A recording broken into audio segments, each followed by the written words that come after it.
అగ్రరాజ్యం అమెరికా అధ్యక్షుడు Donald Trump చెలరేగిపోతున్నారు. తమకు అత్యంత సన్నిహితమైన మిత్రదేశం ఇజ్రాయెల్ విషయంలో ఇంటర్నేషనల్ క్రిమినల్ కోర్టుకే షాక్ ఇచ్చారు. ఇజ్రాయెల్ ప్రధాని నెతన్యాహుపై అరెస్టు వారెంట్ జారీ చేసినందుకు ఐసీసీపై ఆంక్షలు విధిస్తూ కార్యనిర్వాహక ఉత్తర్వులు జారీ చేశారు.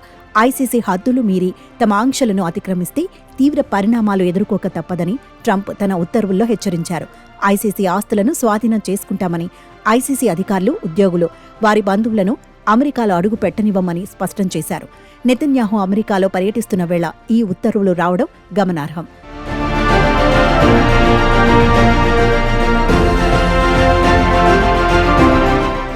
అమెరికా అధ్యక్షుడు ట్రంప్తో వైట్ హౌస్లో ఇటీవలి భేటీ అయిన నెతన్యాహు క్యాపిటల్ హిల్లో పలువురు చట్టసభ సభ్యులతో సమావేశమయ్యారు. 2023 అక్టోబర్లో ఇజ్రాయెల్పై హమాస్ చేసిన దాడికి ప్రతిగా పాలస్తీనాలో ఇజ్రాయెల్ చేపట్టిన సైనిక చర్య వల్ల వేల మంది పాలస్తీనా ప్రజలు ప్రాణాలు కోల్పోయారు. ఇందుకు ఇజ్రాయెల్ ప్రధాని నెతన్యాహు ఆ దేశ మాజీ రక్షణ మంత్రి యోవ్ గెలంత్పై ఐసీసీ గత ఏడాది అరెస్టు వారెంట్లు జారీ చేసింది. నెదర్లాండ్స్లోని హేగ్లో ఉన్న ఐసీసీలో 125 దేశాలు సభ్యులుగా ఉన్నాయి.